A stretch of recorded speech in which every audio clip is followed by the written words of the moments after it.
Hello voice என் பேர் Loki, welcome back. இன்றைக்கி நம்ம பார்க்க போகிறது fated to be loved by the villains. இதோட எபிசோடு 11. எபிசோடு 10 மிஸ் பண்ணவங்க ஃபீல் பண்ண வேணாம். கீழே டிஸ்கிரிப்ஷனில் லிங்க் கொடுத்துருக்கேன், மறக்காமல் செக் பண்ணிக்கோங்க. வீடியோக்குள்ளே போகிறதுக்கு முன்னாடி அந்த லைக் பட்டனை அடித்து உடச்சிட்டு நம்ம சேனலை சப்ஸ்கிரைப் பண்ணி பெல் ஐக்கானை ஆன் பண்ணிக்கோங்க. சரி வாங்க இப்போ எபிசோடுக்குள்ளே போகலாம். கொஞ்சம் கூட யோசிக்காமல் நம்மளால் ஸ்வாடை எடுத்து மேலேருந்து விழுந்த ஒரு காண்டாமிருகம் மாதிரி இருக்கிற மான்ஸ்டர் மேலே வேகமாக சுற்றுறான்.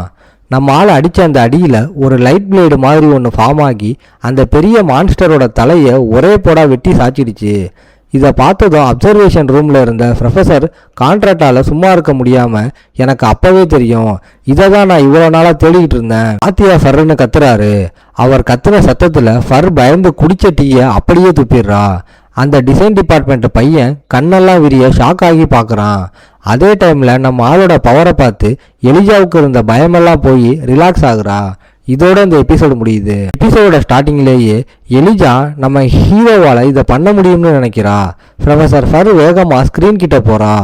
நம்ம ஆள் மான்ஸ்டர்ஸை வெட்டி சாய்க்கிறத பார்த்து அவள் அப்படியே ஷாக் ஆகி போயிட்டா. வெயிட், எப்படி இது எப்படி நடக்கும்? கொஞ்ச நேரத்துக்கு முன்னாடி இவன் சுத்த வேஸ்டாக தானே இருந்தான்னு கேட்குறா. அதுக்கு ப்ரொஃபஸர் கான்ட்ராக்ட் மைண்டில் இருக்கிறத சொல்கிறாரு. அவன் சும்மா நடிக்கிறான்னு நான் நினச்சேன், ஆனால் உன்னை தப்பு சொல்ல முடியாது. அவனோட ஸ்கில் டிரான்ஸ்ஃபர்மேஷன் பற்றி எனக்கு முன்னாடியே தெரிஞ்சிருந்தா நானும் இப்படி தான் ரியாக்ட் பண்ணியிருப்பேன்னு சொல்கிறாரு. டைம் போக போக மான்ஸ்டர் ஸ்ட்ராங் ஆகும், கூடவே நம்ம ஆளும் ஸ்ட்ராங் ஆகும். ரெண்டு பேரோட டெவலப்மெண்ட்டும் பேரலாக போகும். இப்படி தான் அந்த ட்ரைனிங் மேட்ச் நம்ம ஆளோட டீமுக்கு ஃபேவராக மாற ஆரம்பிக்குது. ட்ரைனிங் சாம்பரில் இருந்து மான்ஸ்டர்ஸ் கவுண்ட்டு சராசரன்னு குறையுது. இன்னொரு பக்கம் எலிஜா அவள் ஸ்வாடை ஒரு பெரிய ரெட் ஸ்பைடர் உடம்புல ஆழமாக குத்தி டைட்டாக பிடிச்சிக்கிட்டு தூக்குடா டட்டுன்னு கத்துறா. இதை கேட்டதும் நம்மளால் அவள் ஷோல்டரை ஒரு ஸ்ப்ரிங் போர்டு மாதிரி யூஸ் பண்ணி காற்றுல செம ஹையாக குதிக்கிறான். அப்புறம் ட்ரிஸ்டன் ஸ்வாட்மேன்ஷிப்பை அன்லீச் பண்ணி கண்ணிமைக்கிற நேரத்தில் அந்த ரெட் ஸ்பைடர் உடம்பு மேலே கண்ணா பின்னான்னு வெட்டு விழுகுது. வேற வழி இல்லாமல் மற்ற மான்ஸ்டர்ஸ் கூட அதுவும் காலியாகுது. இந்த மான்ஸ்டரை முடிச்சதும் ஒரு அனௌன்ஸ்மெண்ட் கேட்குது. கங்க்ராட்ஸ், இது நிஜமாவே ஒரு எக்ஸ்ட்ராடினரி பவர். டட் கேம்பல், எலிஜா, நீங்கள் ரெண்டு பேரும் ஆல் டைம் ரெக்கார்டை பிரேக் பண்ணிட்டீங்கன்னு வருது. ஆனால் அதோட முடியலை. அந்த பெரிய ஸ்பைடர் இன்னும் சாகலை. கீழே விழுவுறதுக்கு முன்னாடி அதோட பெரிய காலை வச்சு நம்ம ஆளை அட்டாக் பண்ண வருது. நம்ம ஆள் இன்னும் அந்த வெற்றி மிதப்பில் இருக்கான். நம்ம ஆளை குனிஞ்சு கோணி எலிஜா பின்னாடி இருந்து கத்துறா. ஆனால் அந்த ஸ்பைடர் அதை பண்ணுறதுக்குள்ள டக்குன்னு அதோட உடம்பு இடிச்சு சதறுது. யாருடா பண்ணான்னு பார்த்தா ப்ரொஃபஸர் கான்ட்ராக்ட் தான் ஓடி வந்து அதை முடிச்சிருக்காரு. கங்க்ராஷ், இன்னும் பல வருஷத்துக்கு பிரேக் பண்ண முடியாத ஒரு ரெக்கார்டை நீங்கள் செட் பண்ணியிருக்கீங்க போலயே. அல்ஃபோன்டியோட ஆர்டிஃபிஷியல் மான்ஸ்டர்ஸை சும்மா வாக்கிங் போகிற மாதிரி கிளியர் பண்ணுற ஒரு ஃப்ரெஷ்மேன் இருப்பான்னு நான் எதிர்பார்க்கவே இல்லை. உன்னோட எஃபர்ட்டுக்கு தேங்க்ஸ், வாரியர் கேண்டிடேட்னு சொல்கிறாரு. சொல்லிக்கிட்டே தன்னோட ஸ்வாடை உள்ளே வச்சுட்டு அங்கே வந்த மேட்ச் ஃபர்ரை பார்த்து கிண்டல் பண்ணுறாரு.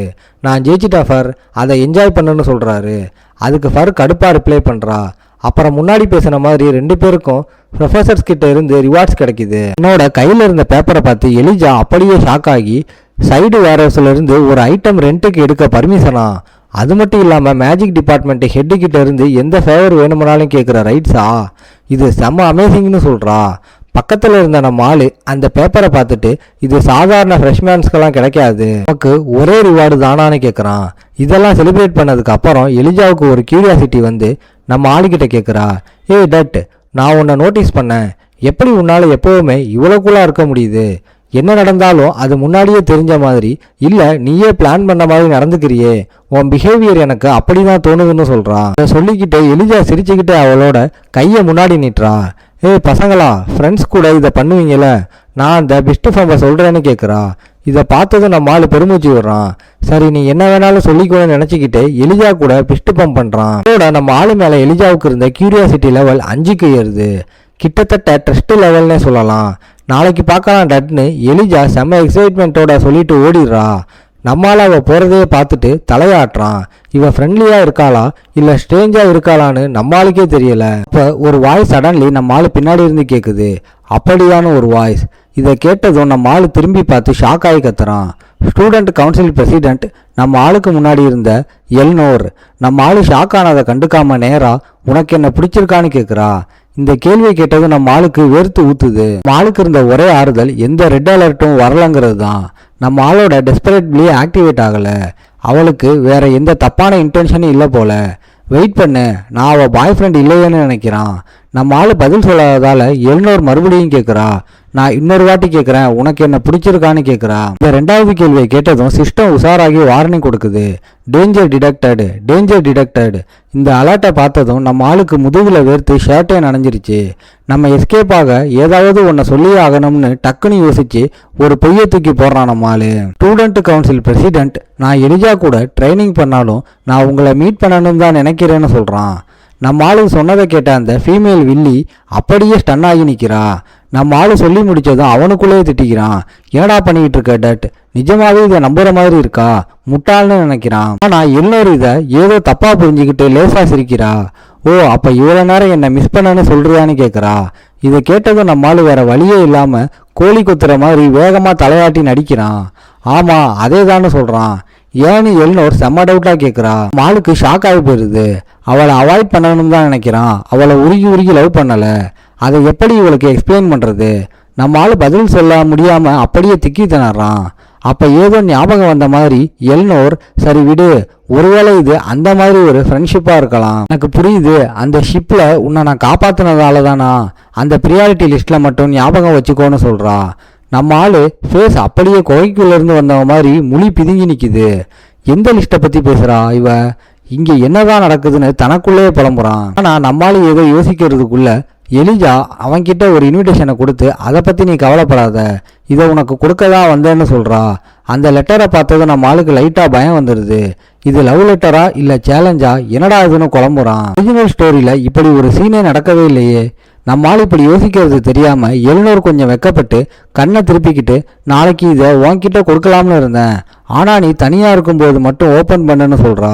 சொல்லிட்டு அந்த ஸ்டூடெண்ட் கவுன்சில் பிரசிடென்ட் வேகமாக எஸ்கேப் ஆகுறா. அப்போ போனது நம்ம ஆள் அங்கேயே அந்த இன்விடேஷனை பிடிச்சிக்கிட்டு அப்படியே ரோபோ மாதிரி பிளாங்காக நிற்கிறான். டைம் வேகமாக போகுது. நம்ம ஆள் ப்ரைவேட் ரூமுக்கு வந்ததும் உடனே அந்த லெட்டரை ஓப்பன் பண்ணி படிக்கிறான். எல்னோரோட இன்விடேஷன் என்னன்னு நம்ம ஆளுக்கு டக்குன்னு புரிஞ்சிருது. ஓ, அவளுக்கு நான் கம்பெனியனாக வரணுமா? நாளைக்கு ஃப்ரெஷ்மேன் வெல்கம் பார்ட்டி இருக்குல்ல, அதை நான் மறந்துட்டேன்.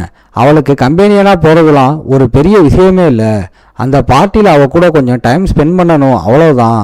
ஆனால் இங்கே ஒரே பிரச்சனை, பெனால்ட்டி தான். ஆனால் ஆஃபரை நான் ரிஜெக்ட் பண்ணால் அவளுக்கு என் மேலே இருக்கிற ஃபேவரபிலிட்டி குறையிறது மட்டும் இல்லாமல் மற்றவங்களுக்கும் என் மேலே செம காண்ட் ஆகிடும். யோசிச்சுக்கிட்டு இருக்கும்போதே கதவு தட்டுற சத்தம் கேட்டு நம்ம ஆள் அங்கே கதவை போய் திறக்கிறான். வெளியே போய் பார்த்தா அங்கே எலிஜா நிற்கிறா. நீயா தான் இருக்கும்னு நினச்சேன்னு நம்மால் முணுமுணுக்கிறான். எலிஜா கண்ணில் ஒரு குட்டி சந்தோஷம் தெரியுது. அவள் சிரிச்சிட்டு, நீ ரொம்ப சீக்கிரமாகவே விஷயத்தை புரிஞ்சுக்கிறேன்னு சொல்கிறா. அப்புறம் நம்மால் கையில் ஒரு இன்விடேஷனை கொடுக்குறா. திரும்பவுமான நம்மால் கடுப்பாக எலிஜா நம்மால் ஒரு மாதிரி டவுட்டாக பார்க்குறா. நீ என்ன சொல்ல வர? யாராவது இதை உனக்கு கொடுத்தாங்களான்னு கேட்குறா. இல்லை, நான் என்ன சொல்ல வந்தேன்னா இது என்னதுன்னு நம்ம ஆள் டக்குன்னு சமாளிக்கிறான். ஆனால் உள்ளுக்குள்ளே அந்த இன்விடேஷனில் என்ன இருக்கும்னு நம்ம ஆளுக்கு ஏற்கனவே டவுட் வந்து அங்கேயே பாதி உசுறு போயிடுது. தயவு செஞ்சு இவளும் அதே மாதிரி ஒரு ரிக்வெஸ்ட்டோட வரலன்னு சொல்லுங்கடா. எலிஜாவோட பாயிண்ட் ஆஃப் வியூவிலேருந்து பார்த்தா அவள் எதையும் எக்ஸ்பிளைன் பண்ணாமல் ஜாலியாக, நீ என்ன நினைக்கிற, இது ஒரு சர்ப்ரைஸ். ஓகே காய்ஸ், இன்னைக்கு ஸ்டோரி எப்படி இருந்துச்சுன்னு கமெண்ட்டில் சொல்லுங்கள். இந்த வீடியோ பிடிச்சிருந்தா மறக்காமல் லைக், ஷேர் அண்ட் சப்ஸ்கிரைப் பண்ணிடுங்க. உங்களை நான் அடுத்த எபிசோடில் பார்க்குறேன். Bye guys.